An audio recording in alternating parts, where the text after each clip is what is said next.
탈당 결행은 12월 27일 날 하겠습니다.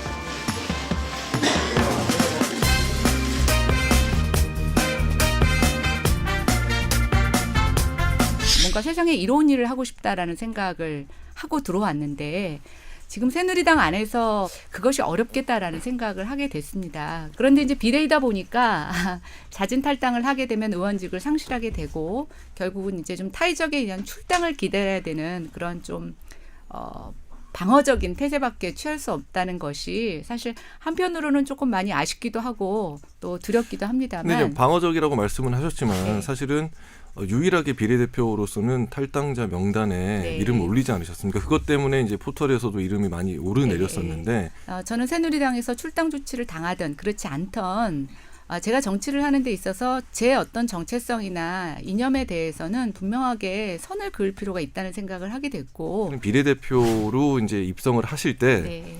결국은 지금 새누리당의 주류 쪽으로부터 추천 내지는 네. 그 영입을 당하지 않았느냐 이런 의견도 분명히 있거든요. 그래서 그런 문자가 상당히 많이 오고 있습니다. 그래서 뭐 이제 배신자라는 비례대표 추천을 받은데 일종의 혜택이나 빚이 없다고는 생각하지는 않습니다. 그렇지만 그때 비례대표의 정당에 투표를 하셨던 분들은 새누리당의 특정 지도부를 보고 투표를 하신 게 아니라 대한민국의 보수 정당에 투표를 하셨다라고 생각이 됩니다. 근데 지금 보수 안에서도 굉장히 스펙트럼이 다양하고 제가 지금 주장하거나 하려는 정치가 저는 꼭 보수를 지지하는 분들에게서 벗어난다고 생각하지는 않고요. 뭐 생각은 많으시겠지만 고민할 필요 없어요. 정치인하고 배우자는 과거를 묻는 게 아니거든요, 이게. 그 당시에 저 비례대표 공천 받아서 될 때 뭐 새누리당 이런 줄 알았나요? 최순실을 알았나요? 아니면 이런 국정농단에 대해서 알았나요? 지금 뭐 홍길동 신세잖아요. 지금 탈당이라고 말하지 못하고 지금 탈당을 하겠다고 그랬는데 지금 뭐 어정쩡하게 돼 있는 그런 사정인데 국민들도 그거는 인정해 줄 것 같아요. 비례대표 의원들의 그런 심정과 그런 정치적 입장에 대해서. 새롭게 출발합니다. 제 통합과 다른 정치에 의한 이에 저질러진 부정적이고 불건적이고 관련 비리는 국가 반역 행위 수준으로 당 오늘 저 까보니까 30명이 채 안 될 수도 있을 것 같아요. 무슨 사정이 좀 있나요? 그게 사실은 좀 오해가 있습니다. 34명 중에요. 저도 사실은 포함이 되어 있었고요.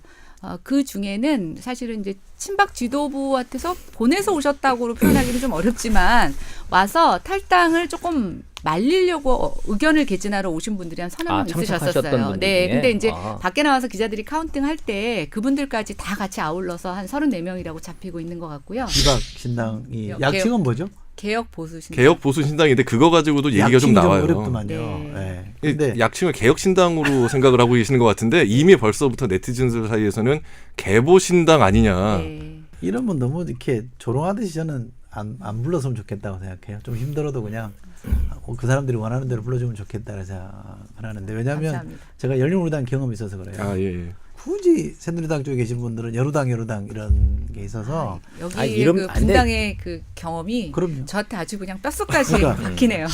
제가 본 신당의 모습은 조금 이런 측면이 있었습니다. 그러니까 먼저 새누리당은 사실상 의견이 지도부에서 정해지면 일방적으로 하달되고 밑에서는 크게 이론을 제기하지 않는 분위기였어요. 근데 저희 신당은 사실은 그 부분에 있어서는 굉장히 다이나믹합니다.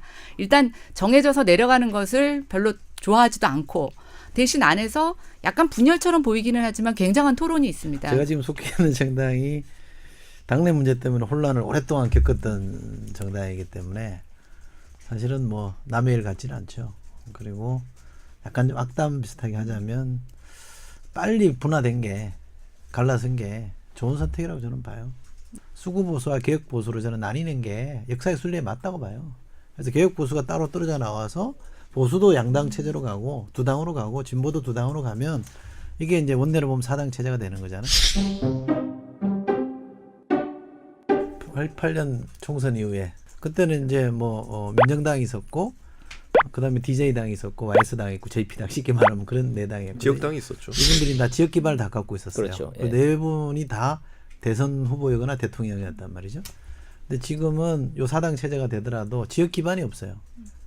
지역 기반이 뭐 있는 데도 있지만 약간 과거처럼 이렇게 명확하지 않기 때문에 게다가 정체성 구분도 아직은 분명하지 않은 게 하나 있고 그다음에 대선 주자도 정말 이렇게 그 삼김에 버금갈 정도의 기반을 가진 대선 주자가 존재하느냐 그러면 아닌 정당도 있잖아요. 그렇게 보면 굉장히 불안정한 사당 체제라서 이게 대선 전후 또는 대선 과정, 대선 후에 저는 재편될 수도 있다고 봐요. 불임 정당이냐 아니냐를 더 중요하게 봐요. 그러니까 대선 후보를 낼 수 있느냐. 과거에는 아무리 숫자가 적었어도 삼김이 전부 다 대선 주자였었고 그 당시 민정당도 어찌됐든 TK 그 기반으로 한 대선 후보가 있는 정당이었죠. 오늘 상황만 놓으면 새누리당으로 남는 그 친박당은 대선 후보를 현재로선 낼 수 없는 걸로 봐서는 불임 정당이거든요. 그러면은 이 사당 체제는 유지가 될 수 없는 사당 체제라는 거죠. 어떤 형태로든 간에 다시 한번 합종 연행과 해처 모여를 다시 한번 할 수밖에 없는 구조인 거죠. 그러니까 전통적인 시각에서 보면은 이제 대통령 후보를 위주로 당이 재편되는 게 맞아 왔는데 저는 아까 이제 이철희 의원 말씀하시는 것처럼 그 80년대 사당 체제와 지금 사당 체제가 가장 다른 거는 결국은 그때는 지역 기반이었지만 이번에는 뭐 러프하게라도 가치 기반으로 지금 정당이 재편되고 있다라는 생각이 들어요. 근데 그 부분은 사실 가치를 지향한다라는 거는 권력을 실제로 잡느냐 여부하고 무관하게 어떤 기반들이 만들어지고 있기 때문이다라고 생각을 하는 거거든요. 분당을 하기로 결의를 한 의원들을 좀 보면은 주로 이제 수도권, 서울 수도권 PK가 이제 주축이고 의외로 TK가 세 분이신데 충청권이 굉장히 적어요. 네. 만약에 반기문 총장님이 들어오셔서 어떤 정치권에 몸을 담으시면 그쪽에 합류하겠다라고 하는 의사표시를 하고 계시고 한 그게 10분 정도 된다고 하더라고요. 그래서 아마 충청권에서는 그런 부분들이 확실히 지금 이 탈당에서 약간 보류하게 하고 조금 기다리게 하는 효과가 있는 것 같습니다. 유권자 입장에서는 그런 모습들이 상당히 좀 뭐랄까 신선하게 보이지는 않거든요. 충청권 대통령을 내지 못한 거에 대한 아쉬움이 남아있는 사람들이거든요. 대놓고 얘기하잖아요. 1월 중순에 반기문 총장 귀국하면 그때 같이 들어간다는 거잖아요. 지금 신당에. 모시고 들어가겠다, 업고 들어가겠다. 뭐 표현은 다 다르지만. 부산 경남과 대구 경북은 따로 갔어요. 이거 디커플링이라고 그러잖아요. 그렇죠. 그래서 PK는 이미 완전히 영남에서 이 TK와 다른 여론 흐름을 보였던 게 사실이고 수도권은 워낙 민심에 체감도가 민감하잖아요. 그렇기 때문에 또 이 이른바 반박근혜 정서가 유난히 높은 데고 그래서 여기 국회의원들이 움직이는 거는 쉬운 선택이에요. 훨씬 자유롭죠. 사실은. 그런데 예, 충청도는 편안하고, 예. PK나 수도권만큼 이렇게 민감하게 움직이지는 않았거든요. 그래서 그 흐름을 보겠다는 거는 정치인으로서는 저는 뭐 신중한 자세는 좋다라고 봅니다만 저게 반기문 대통령 특히 충청 대통령 만들기 위한 프로젝트의 일환으로 저런 선택을 하고 있다 그러면 저건 전혀 도움이 안 된다고 저는 봅니다. 결국 어느 정당에서나 지지도가 높은 후보를 자기 쪽으로 영입할 수 있을 것이냐라는 것에 대한 초미의 관심사라고 보여지고 그렇죠. 네. 그것의 지도권을 어떤 지역적 의원들이 더 가질 수 있다고 하면 저는 뭐 그것은 뿌리칠 수 없는 유혹이라고 생각이 듭니다. 그 개혁보수 신당의 당내 문제가 좀 정리가 돼야 될 텐데 일단은 좀 투톱 체제란 말이죠. 이승민 대표는 굉장히 좀 이렇게 올곧고 약간 타협보다는 원리 원칙이 강한 부분이 있습니다. 근데 보니까 정치는 그것만 갖고 할 수 있는 건 아니거든요. 반면에 김무성 전 대표는 이 사람을 아우르는 능력이 있으세요. 그 두 분하고 네. 각각 뭐 밥이나 술이나 좀 자리를 가져보셨어요? 좀 이쪽은 그냥 이렇게 가치에 대해서 논의하고 뭐 이런 우리가 지향해야 될 것들 얘기하신다고 하면 김무성 대표 쪽은 이렇게 사교 모임 같아요. 굉장히 흥겁게 건배사도 하시고. 예. 제가 해봤어요. 두 분 다. 그러세요? 방송 끝나고 네. 두 분 다 제 얘기가 맞죠? 술자리를 가져봤는데 유승민 전 대표는 샌님 같아요. 먼저 말 잘 안 걸고 이렇게 얘기하면 조곤조곤 네. 당신 말씀하시고 굉장히 매력적이에요. 이렇게 같이 술 먹어보면 저런 사람은 사귈만 하다 이런 느낌을 주는 거고요. 김무성 대표는 방송 끝나고 처음 봤거든요. 대뜸 반말이에요. 이철이 이리 와. 그리고 뭐 술 이렇게 완샷하고 어깨동무하고 갈 때 포옹하고 이렇게 헤어지는 그 뭐라 그럴까 친화력은 대단하죠. 개인적으로 어느 날 갑자기 뭐 술이 한 잔 땡긴다 이럴 때가 있지 않습니까? 만약에 두 분 중에 한 분을 골라서 술을 먹어야 된다. 어떤 분 고르시겠어요?